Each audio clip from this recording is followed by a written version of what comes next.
Em Efésios, você abrirá no capítulo de número 4. E no capítulo de número 4, versículo de número 17.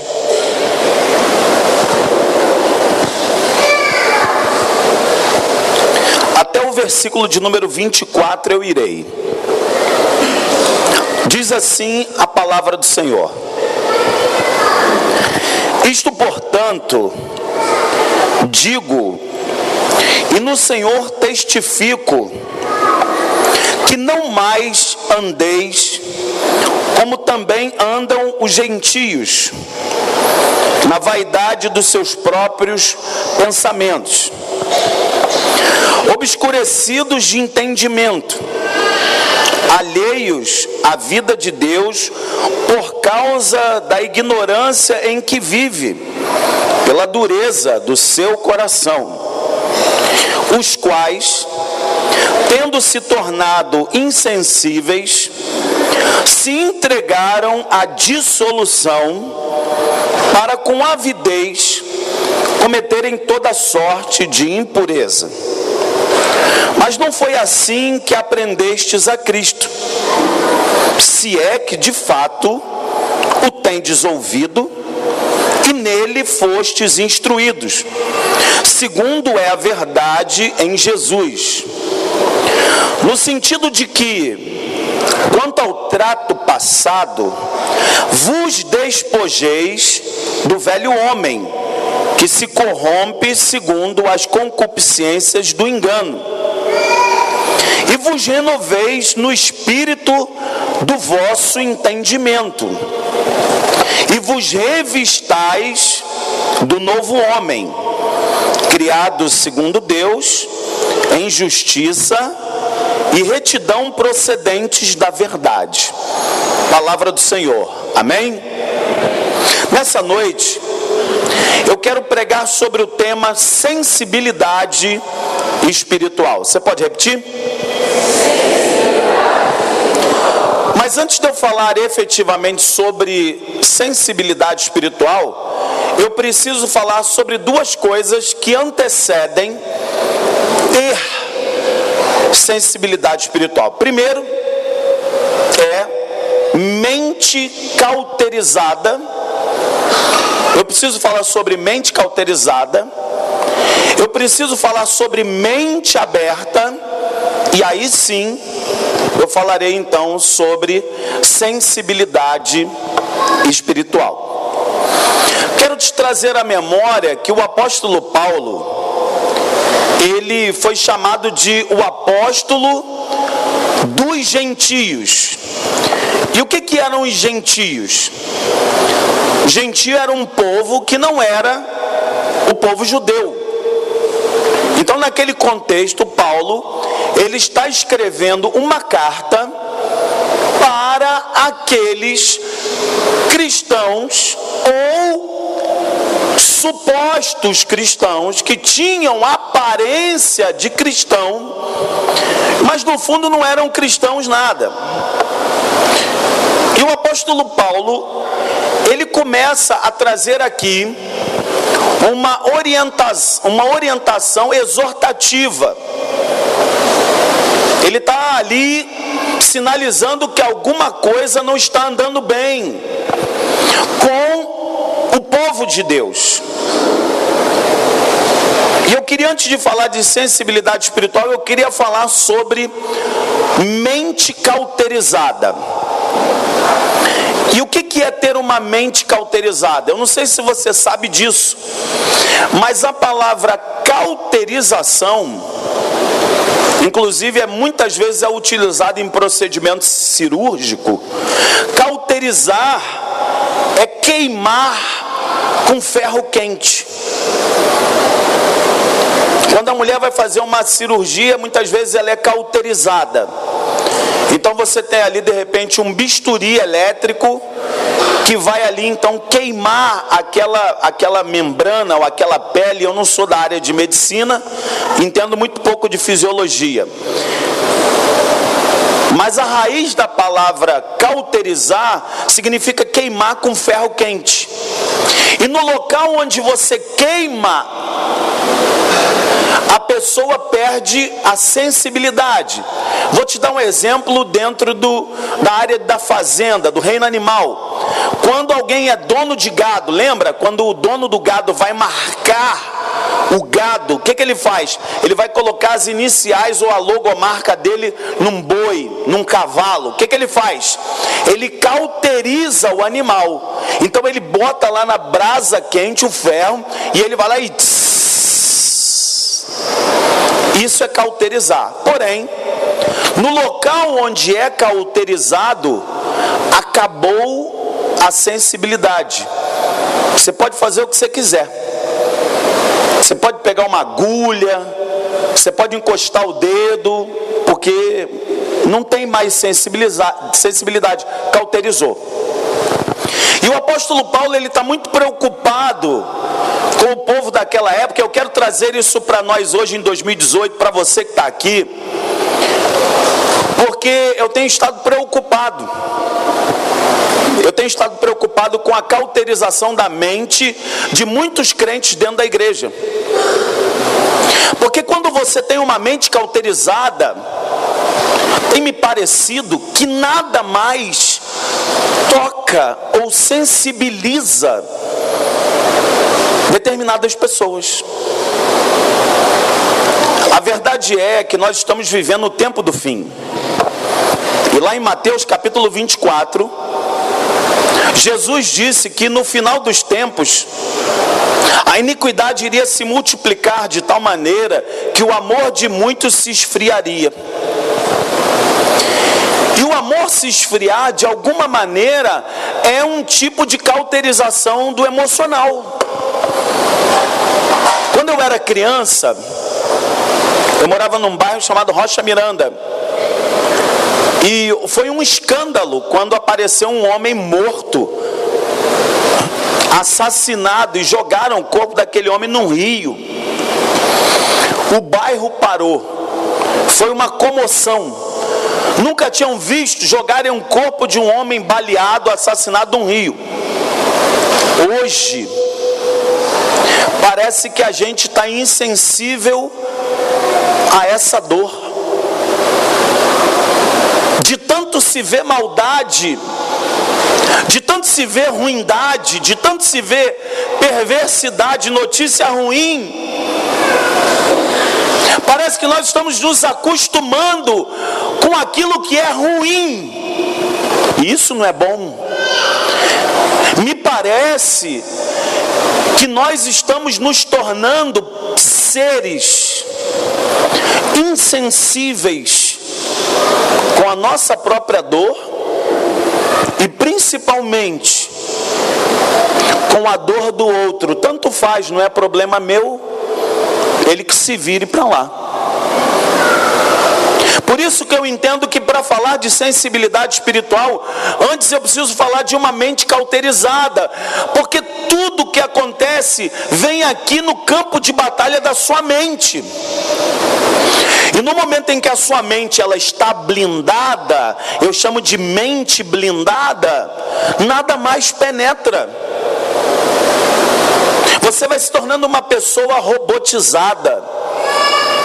Você vai se tornando uma pessoa embrutecida. Você vai se tornando uma pessoa fria e calculista.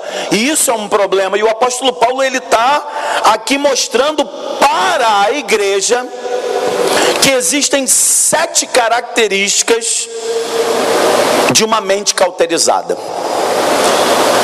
Para eu falar de sensibilidade, primeiro eu tenho que falar de característica de quem não tem sensibilidade, de quem é insensível. E é isso que o apóstolo Paulo está dizendo. Vamos olhar rapidamente, eu quero ser bem objetivo e prático para a minha vida e para a sua. Olha o versículo de número 17. Ele diz o seguinte: qual é a primeira característica de uma mente cauterizada? Ele diz assim, 17. Isto, portanto, digo no Senhor e testifico.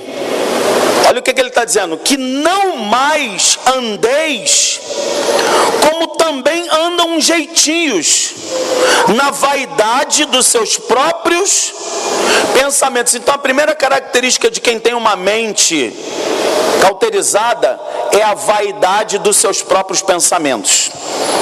E onde é que está o problema nisso? Primeiro, o problema da vaidade. Quem é muito vaidoso está cego. Quem é muito vaidoso tem o ego inflado. E quando você tem o ego inflado, você muitas vezes quer tomar posição que não é seu direito. E o apóstolo Paulo está dizendo: olha, vocês que são cristãos aqui de Éfeso, cuidado, porque vocês estão indo na vaidade dos pensamentos de vocês. Vocês estão com a mente blindada, não é isso não. Vocês vão cair do cavalo, vocês vão se machucar. Não andem como essas pessoas que estão indo atrás do seu próprio ego. E daí vem a palavra egoísmo, egoísta, egocêntrico. Quando você começar a entender que muitas vezes o teu ego, ele quer te sabotar, cuidado. Ele pode estar te levando para uma armadilha, a armadilha de Lúcifer. Por causa do ego de Lúcifer, que era um anjo, ele caiu. A segunda característica de uma mente cauterizada, de uma mente insensível, está no versículo de número 18. Primeiro é a vaidade dos pensamentos. Em segundo lugar, ele vai dizer o seguinte: vocês estão obscurecidos de entendimento. O que é uma pessoa obscurecida de entendimento? É isso aqui, Sabe que o pior cego é o quê? É aquele que não quer ver. Tem pessoas que estão diante de situações, estão diante de encruzilhadas em suas vidas, mas elas estão se auto-enganando, dizendo: não, isso aí não vai dar nada não, isso aí não tem nada a ver não, isso aí, sabe, isso é normal, isso é comum. E o apóstolo Paulo está dizendo: não, vocês estão obscurecidos. Obscurecidos é estar com uma tapagem nos seus olhos. Obscurecidos é estar cego e não ter discernimento do que está acontecendo. Obscurecido no entendimento é como se você estivesse dirigindo um carro com um tapa-olho. Você vai se machucar. A mente cauterizada, ela não consegue enxergar um palmo diante dos seus olhos, e aí está um perigo tremendo. Primeiro para você. Quem me dera se o perigo fosse só para você. Porque aí de repente você se machuca, mas você se machuca sozinho. O problema é quando você está obscurecido no entendimento. Aí você machuca você machuca teu cônjuge, você machuca teus filhos, você machuca teus liderados, você machuca a igreja, você machuca o teu chefe, e você sai derrubando todo mundo ao teu redor, porque está com os olhos vendados. Isso é uma mente cauterizada. Vaidade de pensamento, obscurecidos no entendimento. E diz mais, no mesmo versículo, diz assim, alheios à vida de Deus, por causa da ignorância em que vivem. Preste bem atenção no que vou lhe dizer. Estar aqui alheio por causa da ignorância em que estão vivendo é o seguinte: esse tipo de ignorância que Paulo está dizendo aqui para a igreja não é a ignorância cognitiva, não é a ignorância do tipo 1 mais 1 igual a 3, não é isso. Não é esse tipo de ignorância que Paulo está dizendo. Ele está falando que uma pessoa vaidosa, que uma pessoa cega, que uma pessoa ignorante, ela está vendo o que é certo, ela sabe o que é certo, e mesmo assim, e ainda assim, ela diz: não tô nem aí, vou fazer o que é errado e vou me lambuzar. É isso que Paulo está dizendo. Vaidoso ou vaidosa, cego no entendimento, ignorante, alheio a Deus e mais, dureza de coração. No mesmo versículo, dureza de coração. O que é uma pessoa dura de coração? Não precisa nem te explicar muito. Uma pessoa dura de coração é uma pessoa que tem as mesmas características de quem tem lepra. Uma das características da hanseníase, que é o nome técnico para lepra, é a insensibilidade. Se você for pegar uma pessoa leprosa, o que hoje é raro, hoje você tem, antigamente tinham as cidades leprosárias, né? Hoje um tratamento de hanseníase, você vai pegar a pessoa com algumas manchas no corpo, se você pegar uma agulha e encostar ali, não sente nada. É insensível. E o apóstolo Paulo, ele está dando uma alerta para a igreja, está dizendo, olha, vocês não devem andar assim. Assim como, primeiro, na vaidade dos seus pensamentos, obscurecidos no entendimento, alheios e ignorantes às coisas de Deus. E ele está dizendo, na dureza do coração. Crente não pode ter coração duro, ou pelo menos não deve. O que é uma pessoa dura de coração? É uma pessoa insensível, é uma pessoa amarga, é uma pessoa rixosa, é uma pessoa de contendas, é uma pessoa de palavrório, é uma pessoa de tate quebra-barraco, é uma pessoa que não está nem aí para ninguém, ela parte para cima, e se tiver que revidar, vai revidar, porque é dura de coração. Não é sensível, é dura. É dura. E no mesmo versículo está dizendo claramente aí, verso 19, os quais, tendo-se tornado insensíveis. Olha como é que o pecado ele é nojento. Começa a somar isso como se fossem elos agora. Primeiro elo, vaidade dos pensamentos. Segundo elo, obscurecidos no entendimento. Terceiro elo, alheios e ignorantes à vida de Deus. Quarto elo, dureza de coração. Quinto elo, insensíveis. Parece uma redundância, mas é o tipo da insensibilidade, não é a insensibilidade do tipo, a esposa está falando alguma coisa, ele não está nem aí. Não é isso que Paulo está dizendo. Ele está falando de uma insensibilidade para Deus.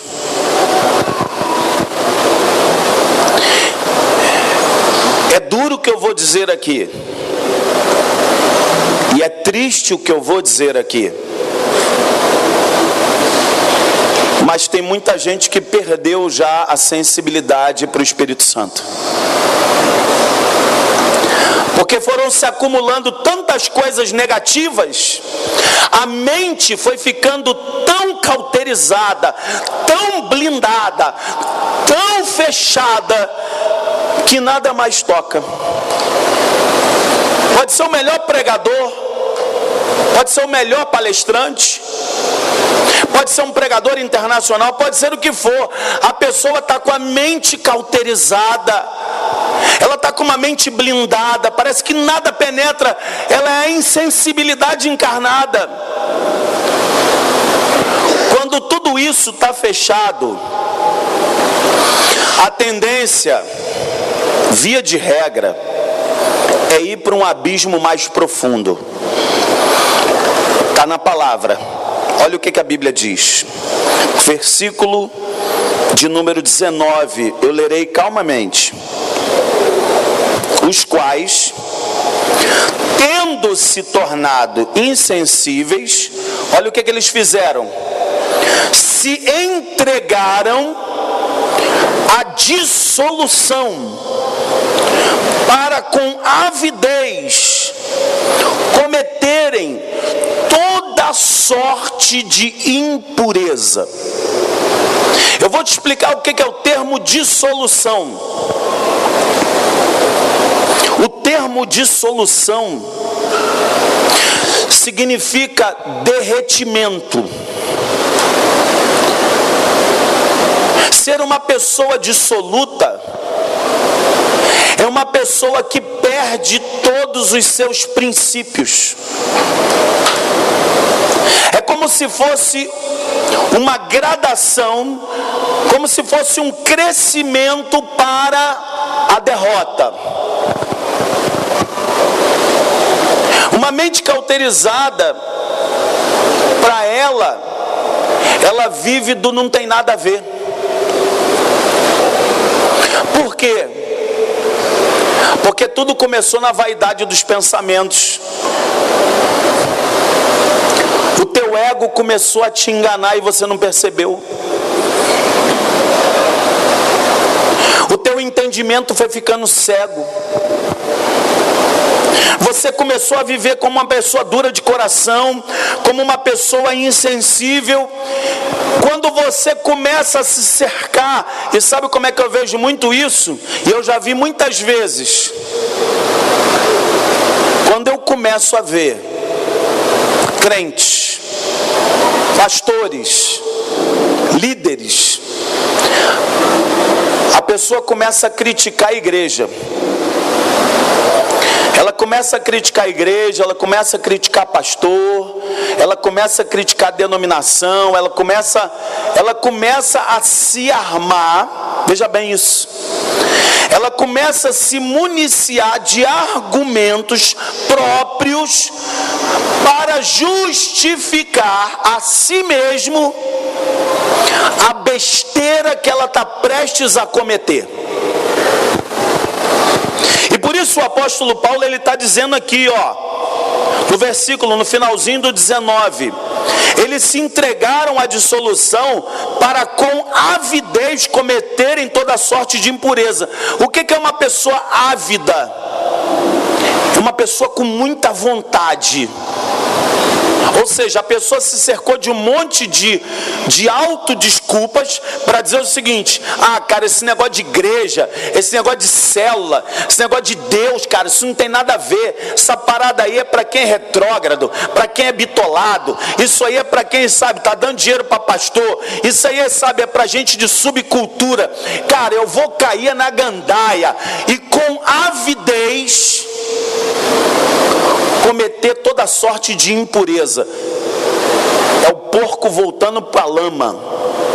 A pessoa quer se justificar, ela quer se auto-enganar e dizer o seguinte: bom, um dos argumentos mais comuns, sabe quais são?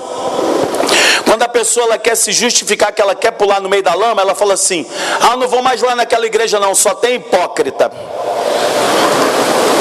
Lá é cheio de gente bestinha. Já ouvi muito isso. Ah, não vou lá naquela igreja não, que só tem gente de nariz em pé. Eu não vou lá não, porque só tem gente prepotente. Sabe o que ela está tentando fazer?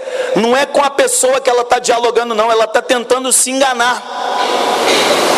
Ela está querendo criar justificativas para ela ou ele, para cometer toda sorte de impureza. Bom, se lá só tem mentiroso, prepotente, arrogante, gente que não presta, aquilo ali tudo não vale nada, a começar pelo pastor.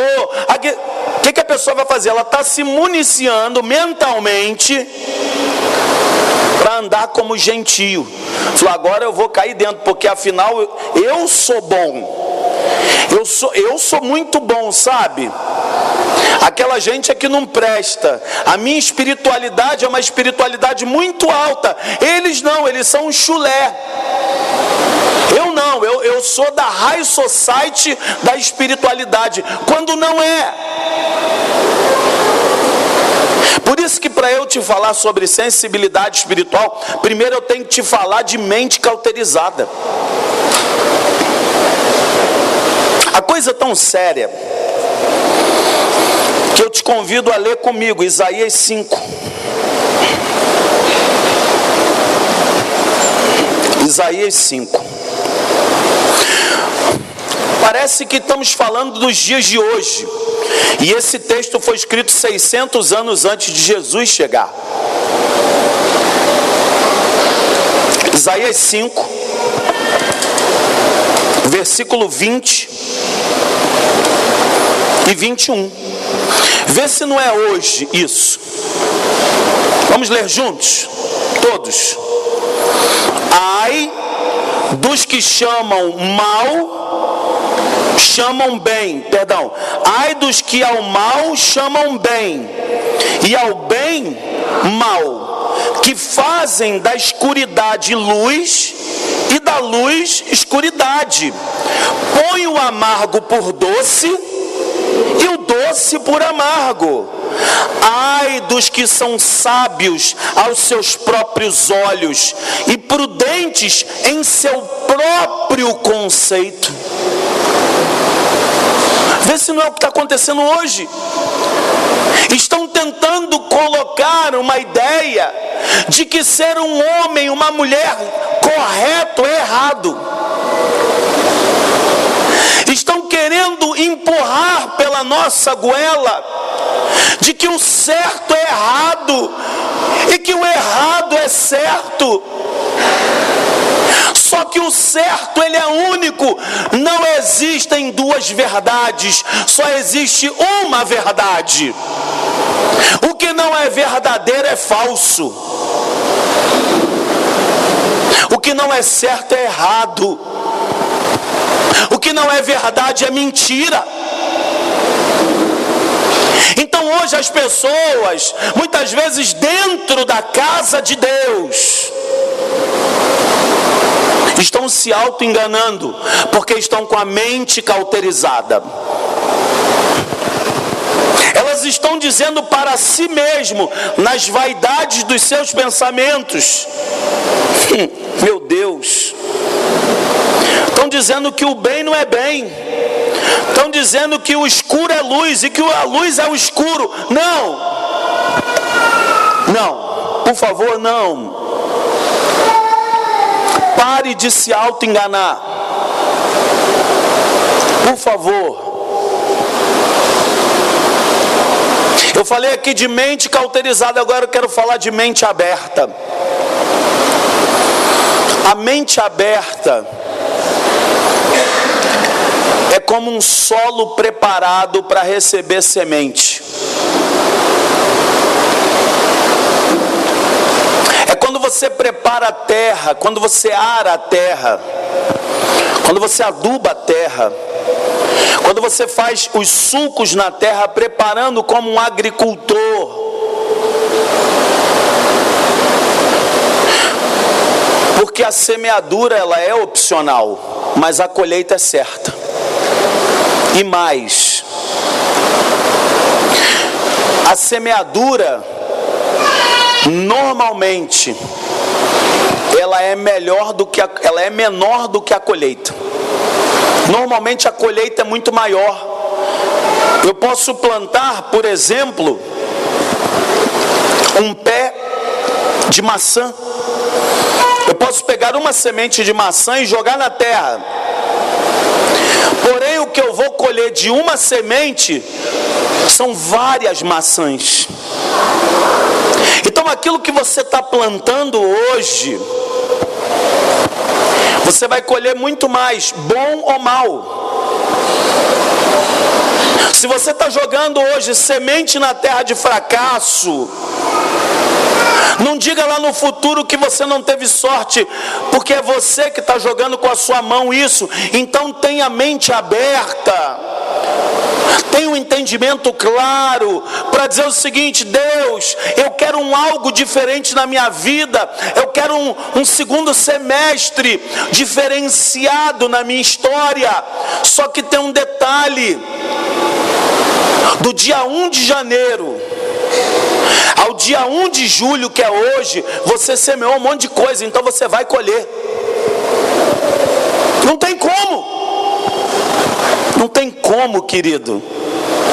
O que você semeou de janeiro para cá na sua vida e você vai reclamar do que tu semeou? Diz o ditado popular: quem semeia vento, colhe tempestade. Agora, se você tiver a mente aberta, para que a partir de hoje, você esteja a mente e os olhos abertos, você esteja com a mente aberta, você desejando a verdade, dizendo que luz é luz, e que trevas é trevas, de você não negociar isso numa postura de humildade, não de vaidade, dizer: Senhor, eu sou teu servo, Senhor, eu quero aprender, me ajuda, Senhor, eu quero de fato ser uma pessoa mais parecida com Jesus, me ajuda. Certamente as coisas tenderão a melhorar. Como eu disse, no passado, Jesus curou 10 leprosos, 10 homens completamente insensíveis na pele. Mas o mais triste é que só um voltou para agradecer. Hoje tem muita gente sendo curada, hoje tem muita gente sendo tratada, hoje tem muita gente dizendo: ah, Senhor, eu quero as suas bênçãos. Tem muita gente hoje querendo as bênçãos do Senhor, mas tem pouca gente querendo o Senhor da bênção e ter intimidade com o Senhor da igreja. Querer a bênção do Senhor é muito bom, mas incomparavelmente melhor é ter o Senhor da bênção vivendo dentro da sua vida, dentro da sua casa, dentro da sua história. É infinitamente mais. E agora sim, eu quero te falar sobre sensibilidade. Eu quero te falar sobre sensibilidade espiritual. Pastor, me ajuda. Qual é o remédio? O que eu preciso fazer? Hoje eu digo para você, hoje a hanseníase tem cura, tem tratamento. E hoje o tratamento para uma mente cauterizada tem cura. E o nome da sua cura se chama Jesus de Nazaré. Ele é capaz de curar toda e qualquer insensibilidade. Ele é capaz de abrir a mente mais fechada. Ele é capaz de penetrar no improvável da mente blindada, que é o teu inconsciente. Ele entra lá, pelo poder do Espírito Santo de Deus. Jeremias capítulo 23. Jeremias 23, verso 29.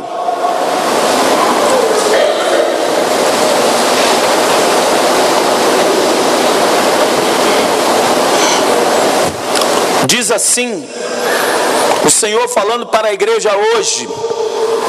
Ele faz uma pergunta. Ele está falando com o profeta, e na verdade ele está falando contra os falsos profetas, é o que fala o capítulo de número 23, ele está falando contra os falsos pastores. Olha a pergunta que Deus faz para nós hoje. Leiamos.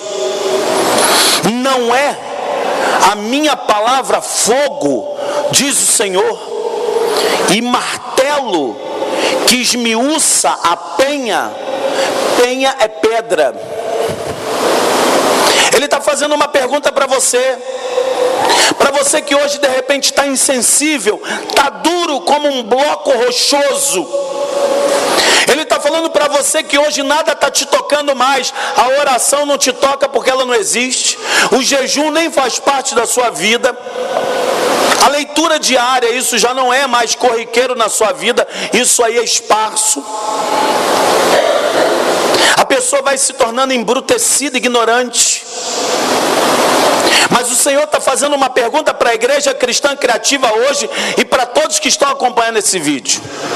O Senhor está perguntando perguntando para você e para mim: não é a minha palavra fogo? Meu Deus! Não é a minha palavra martelo? Fogo e martelo, dois símbolos poderosíssimos. Sabe por quê? Porque o fogo é capaz de derreter o ferro. Vai numa siderúrgica,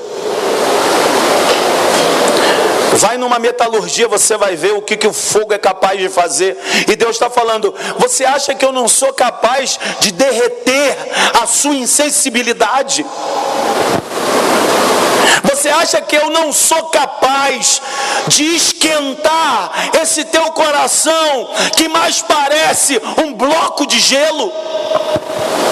Você acha que Deus não é capaz de reverter o quadro da sua situação?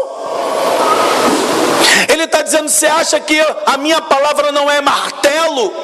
E aí eu me lembrei do personagem mitológico e dos quadrinhos da Marvel, Thor.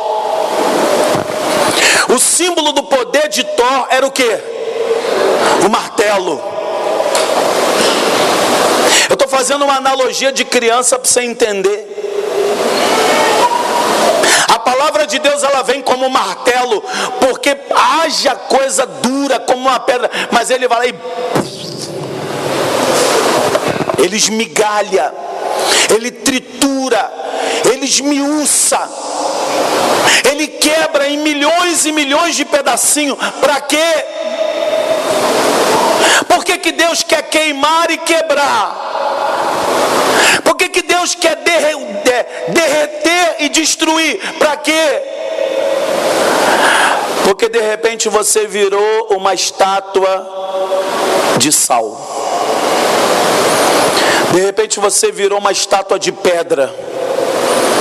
Porque de repente você está aqui dentro da igreja e você se tornou um crente mecânico. De repente você se tornou um crente de protocolo. De repente você se tornou um crente frio e calculista. De repente você se tornou um religioso evangélico. Mas eu creio que hoje o fogo e o martelo de Deus estão nesse lugar. Na palavra, pela palavra e pelo poder do nome de Jesus. Pastor, então o que eu preciso? O que eu preciso fazer? 6 coisas. Primeiro, ouvir. Você precisa ouvir, querido.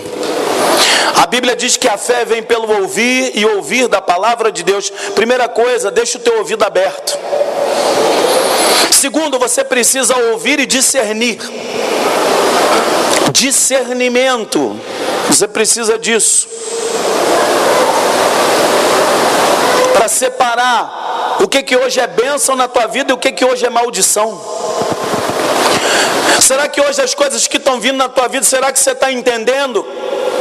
Será que você está entendendo que você precisa discernir todo santo dia as armadilhas que vêm sendo colocadas como coisas boas, que parecem boas, mas não são? Primeiro você precisa ouvir, depois você precisa discernir.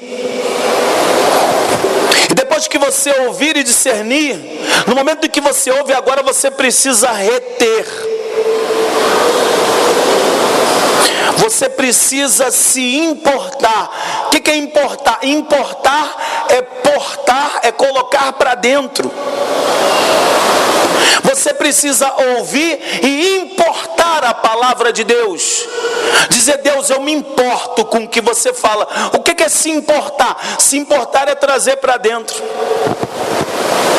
Você vai ouvir, discernir, reter, praticar. Porque você pode ouvir o melhor pregador aqui, mas se você não praticar o que você ouve no domingo, isso aqui nada mais foi do que um belo discurso de oratória. Nada mais. Você pode estar aqui 10 anos, 20 anos, ter 30 anos de igreja, ter carteirinha de líder, pastor, presbítero, seminarista, o que você quiser, pregador internacional, mas se você não pratica o que ouve, não adianta, você está perdendo seu tempo.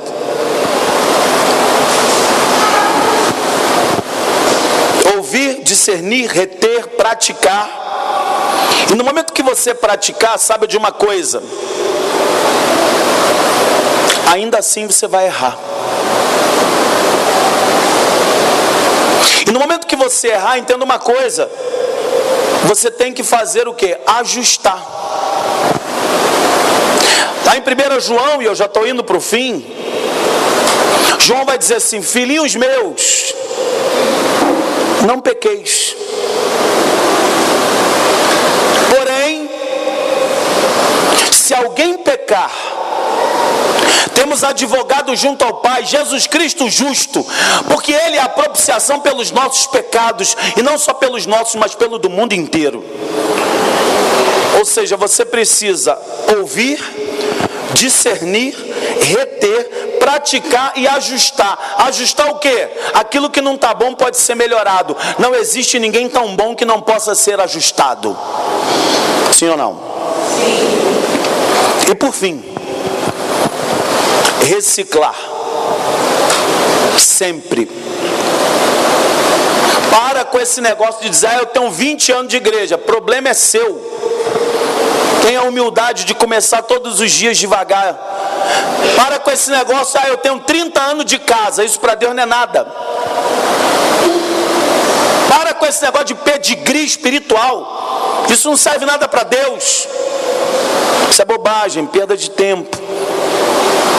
Então se recicle. Tenha a humildade de dizer, quem sabe, que no segundo semestre, quem sabe o segundo semestre, você possa, nos próximos 15 dias de jejum, que nós vamos promover nessa igreja, quem sabe você decida começar tudo novo, de novo. Isso não é demérito. Isso não é nada além de se colocar no seu próprio lugar perante o Senhor. Recicle a sua vida a partir da cruz. Esse é o remédio de Deus para a tua sensibilidade. Recapitulando: 6 características para a sensibilidade. Porque a palavra de Deus é fogo e martelo: ouvir, discernir, reter, praticar, ajustar e reciclar. Que Deus te abençoe. Que hoje, ao se aproximar dessa mesa, não seja algo mecânico. Sabe por quê? Essa mesa só está de pé porque alguém se curvou.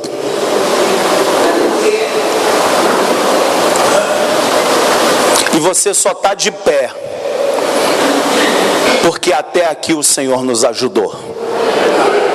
Que Deus nos abençoe e nos traga sensibilidade.